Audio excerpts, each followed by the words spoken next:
Hello dear friends. तो TRE success point में आप लोगों का स्वागत है। तो आज का टॉपिक है भारत विभाजन। तो चलिए पहला क्वेश्चन शुरू करते हैं। ये बीपीएससी और बीपीएससी टीआरई 4 और ये सारे एग्जाम्स के लिए बहुत ही महत्वपूर्ण है। तो चलिए पहला क्वेश्चन शुरू करते हैं।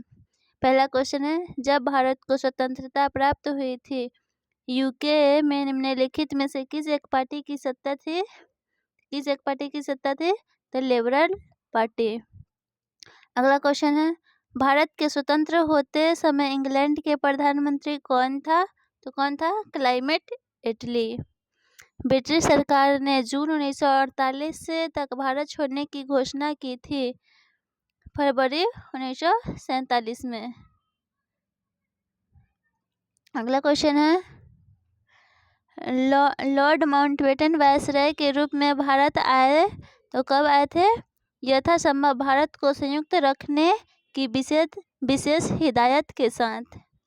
अगला क्वेश्चन है, कौन सी योजना भारतीय स्वतंत्रता का आधार बनी है? तो माउंटबेटन योजना।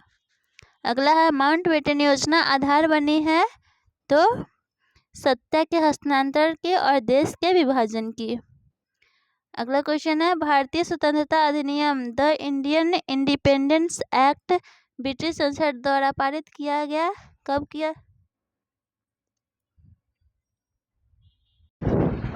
तो कब किया गया है? जुलाई 1947 में।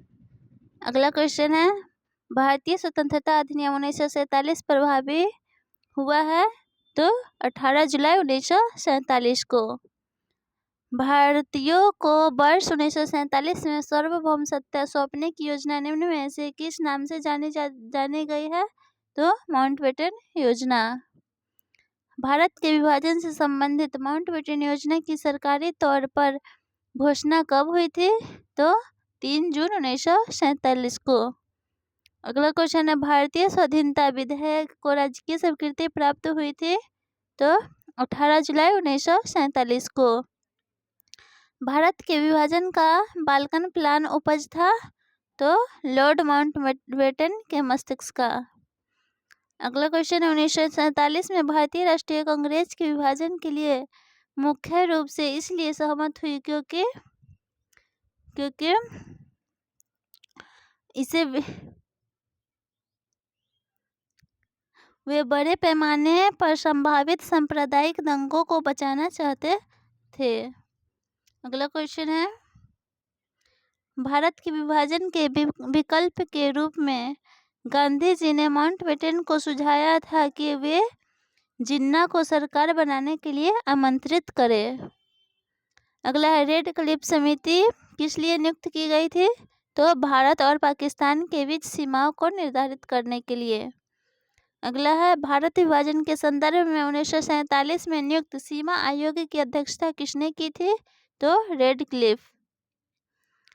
अगला, भारत विभाजन के संदर्भ में 1947 में नियुक्त सीमा आयोग की अध्यक्षता किसने की थी? तो रेड क्लिफ। अगला क्वेश्चन है, भारत के विभाजन को टालने का अंतिम अवसर समाप्त हो गया था तो कब हो गया था? कैबिनेट मिशन को अस्वीकार करने के साथ ही। 15 जून 1947 को कांग्रेस के दिल्ली अधिवेशन में भारत के विभाजन का प्रस्ताव स्वीकृत हुआ। इस अधिवेशन के अध्यक्ष थे तो आचार्य जेवी कृपलानी।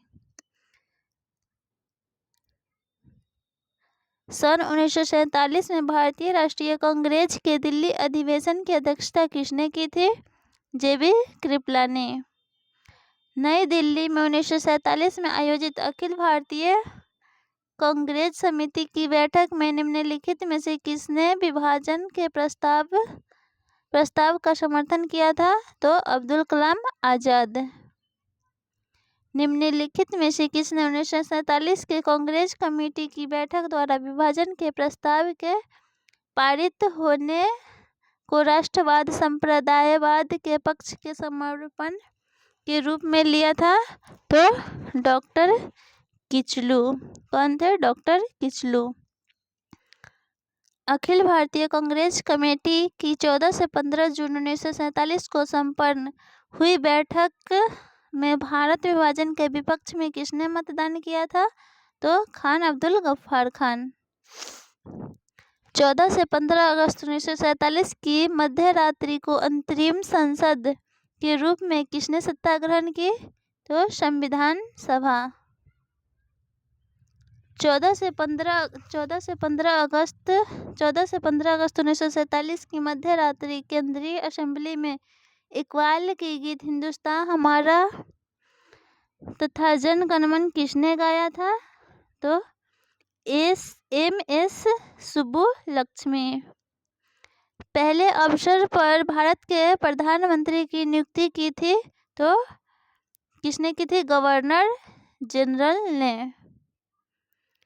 स्वतंत्र भारत के प्रथम गवर्नर जनरल कौन थे? तो लॉर्ड माउंटबेटन। निम्नलिखित में से कौन स्वतंत्र भारत का प्रथम गवर्नर जनरल था? तो लॉर्ड माउंटबेटन। स्वतंत्र भारत का अंतिम गवर्नर जनरल कौन था? तो सी राजगोपालाचारी।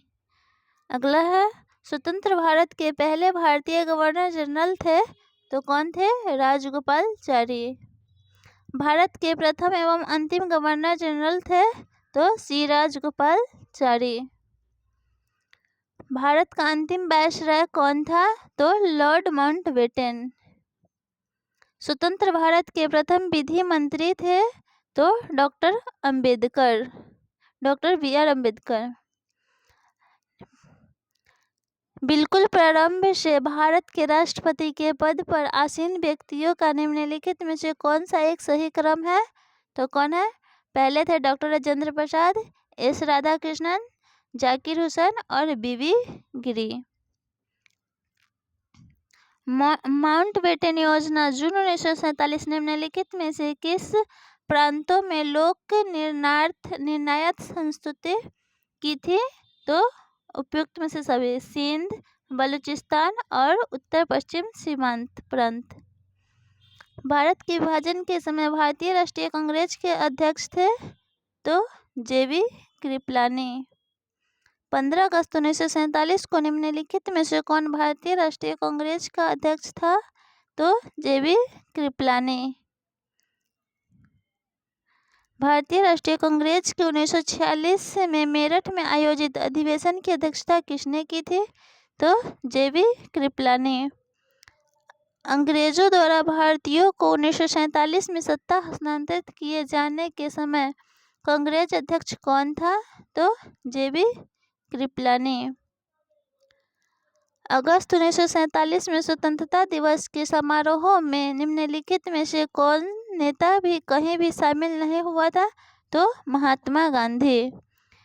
अगस्त 1947 में स्वतंत्रता के अवसर पर महात्मा गांधी बंगाल के नुआखली में होने वाली सांप्रदायिक दंगों को शांत करा रहे थे।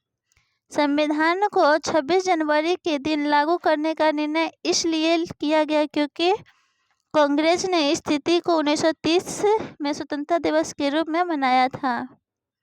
भारतीय राष्ट्रवाद ब्रिटिश राज का शिशु था, यह कथन किसका है? तो आर कोपलैंड का। निम्नलिखित में से किसने कहा कि ब्रिटिश शासन की सबसे अधिक महत्वपूर्ण उपलब्धि भारत का एकीकरण था? तो के.एम. पनिक्कर। भारतीय स्वतंत्रता के समय अंग्रेजी महाराज था? तो कौन था? जॉर्ज 6म।